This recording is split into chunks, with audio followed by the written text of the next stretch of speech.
Көпшіліктің сүйсініп жейтін творожный пирогын дайындаймыз. Үлкен көлемде жасап қойсаңыз, барлығыңызға толыққанды жетеді. Бізге осындай бөлме температурасында тұрған сары май, қант ұнтағы қажет болады. Оның үстіне қамыр қопсытқыш, екеуін жақсылап араластырып, електен өткізіп қосамыз.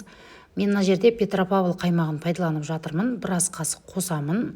Жақсылап қолмен араластырып, бірінші крошка дайындап аласыздар. Оның үстіне бір жұмыртқа қосып, жақсылап араластырып, жұмсақ қамыр дайындаймыз. Мен қамырды демалдырмай сразу жаятын боламын. Оның көмегімен жарты бөлігін алып қаламын. Формаға осылай орналастырамын. Начинкасына творог және Петропавл қаймағын пайдаланып жатырмын. Және жұмыртқа қосасыздар, 2 жұмыртқа, қант қосамыз. Бірінші қасықпен, одан кейін блендермен мен сияқты езіп алсаңыздар болады. Енді начинка осындай әдемі бір қалыпқа енеді. Формаға құямыз, жарты бөлігін осылай жайып алып, кесіп, шахмат тәріздес етіп, бетіне істесеңіздер болады, узор істесеңіздер болады. Қызып тұрған пеште 180 градуста 40-45 минут көлемінде жай отта піседі.